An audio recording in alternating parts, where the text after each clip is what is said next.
Hello everyone, keep for learning में आपका स्वागत है। और इस वीडियो में जो हम क्वेश्चन सॉल्व करें वो है class 9th exercise number 10.3 question number 3। The question is if two circles intersect at 2 points prove that there centres lie on the perpendicular bisectors of common chord.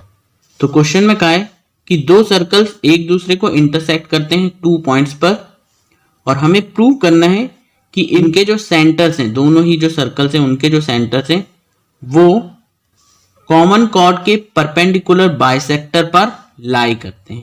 यानी जिस लाइन सेगमेंट या line के ऊपर centre आ रहे हैं वो असल में कॉमन कॉर्ड का क्या है, परपेंडिकुलर बाइसेक्टर है। ठीक है, तो फिगर से समझें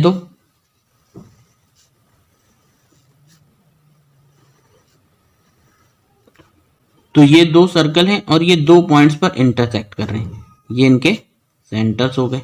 ठीक है, तो माना कि इसका जो सेंटर है वो O है और इसका सेंटर जो है वो O डैश है।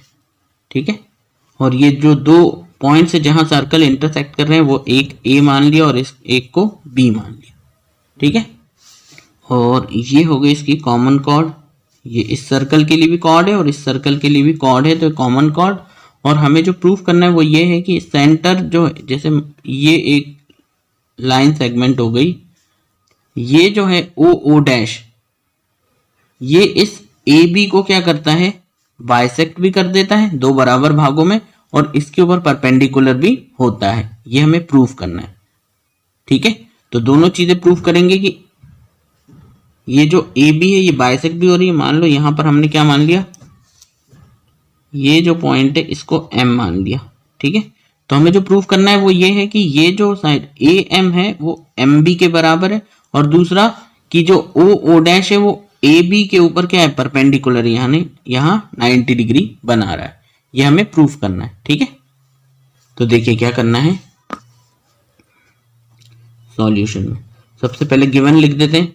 तो गिवन क्या है आपको, गिवन है 2 सर्कल्स। एक मान लिया कि C1 सर्कल है, सर्कल 1 जिसका सेंटर O है और रेडियस R है।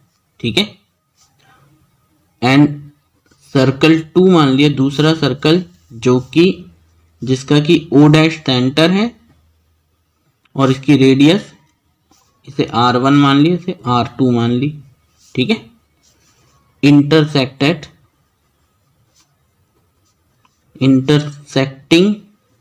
एट किन पर, A and B।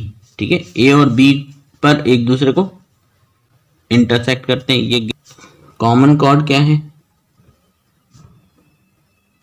Common chord जो है वो इसकी AB है। इतना कुछ दे रखा है और हमें जो प्रूव करना है, तो टू प्रूव हमें प्रूव करना है कि ये जो O डैश है ये इसे बाइसेक्ट भी करता है और इसके ऊपर परपेंडिकुलर है। तो O डैश इस परपेंडिकुलर बाइसेक्टर ऑफ AB। ठीक है, तो पहले तो हम करते हैं इसमें कंस्ट्रक्शन। तो जो कंस्ट्रक्शन है यहां A से O को ज्वाइन कर दो, तो ये इसी तरह से OB, O डैश A और O डैश B, ये हमने ज्वाइन कर दिया। तो ज्वाइन OA OB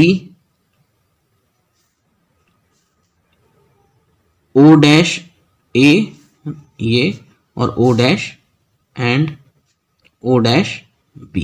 तो ये हमारा हो गया गिवन। फिर टू प्रूव क्या करना है, और ये हमने कंस्ट्रक्शन कर दिया। यहां से हम शुरू करेंगे प्रूफ। ठीक है,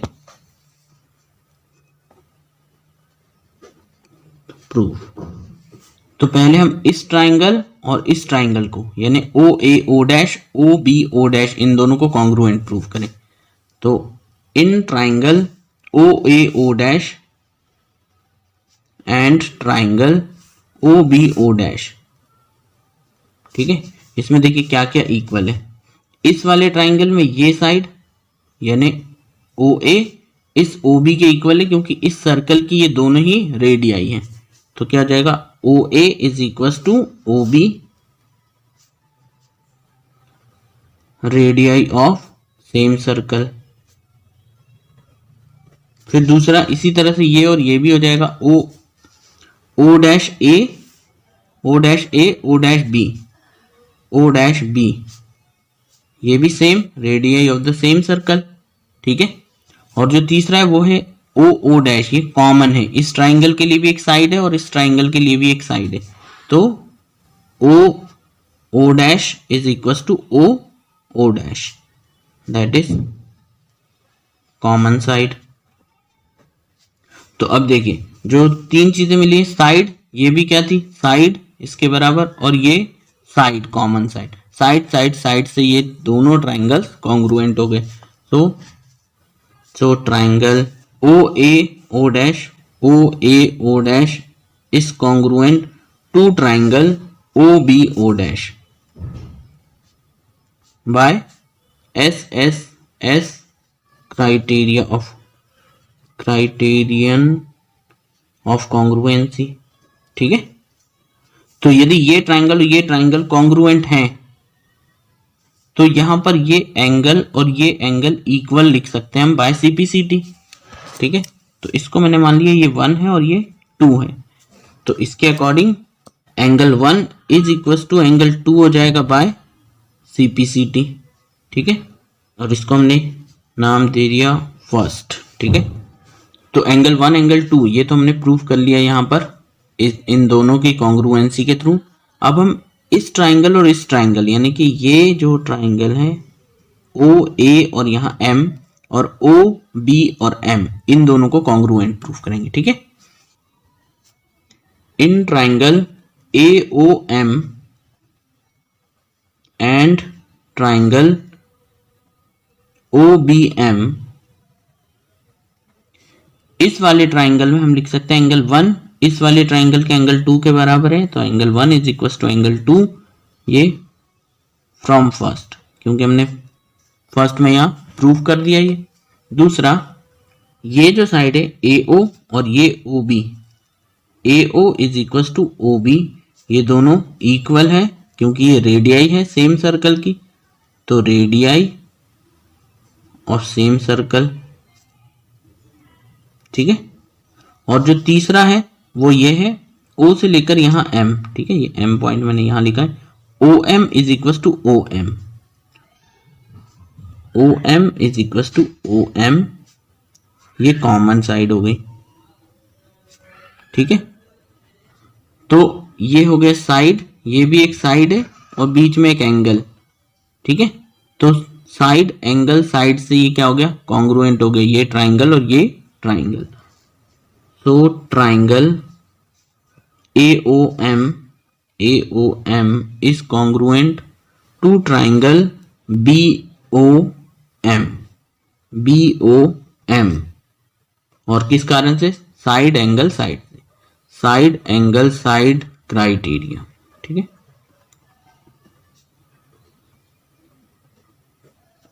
तो अगर ये दोनों कॉन्ग्रुएंट हो गए तो ये साइड इसके बराबर हो गया। ठीक है। तो AM would be equal to MB, AM is equal to MB, और ये एंगल भी इक्वल होंगे, ये जो एंगल है ये और ये, तो इसको मैंने मान लिया कि ये 3 है और इस वाले एंगल को हमने मान लिया कि ये 4 है। ठीक है।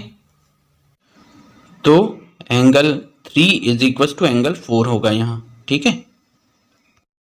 ये बाय सीपीसीटी। ठीक है।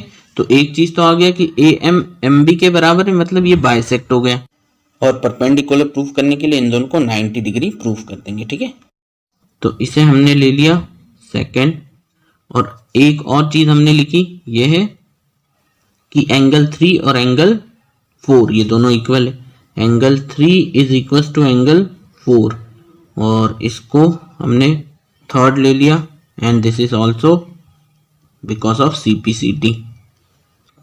ठीक है। तो ये दोनों एंगल जो है ये एक लाइन के ऊपर भी बन रहे हैं, जैसे ये है। ठीक है। ये मैं फिगर इस तरफ बना दूं तो ये जो दो ट्राइंगल हैं ऐसे बने हुए हैं, ऐसे, और यहाँ पर इस तरह, ठीक है। तो यहाँ पर हमारा ए है, ए, ये बी, यहाँ पर ओ है, यहाँ पर हमारा एम है, और यहाँ पर हमने क्या लिया है, ये 3, और यहाँ पर 4, ठीक है। और इन दोनों को हमने कॉन्ग्रुएंट प्रूफ किया, ये निकाल लिया है। अब यहाँ 90 लाना है, तो ये एक क्या है, लाइन, ये एक लाइन सेगमेंट है जिस पर कि 2 एंगल्स आ रहे हैं, ठीक है। तो हम लगाएंगे on line A M B,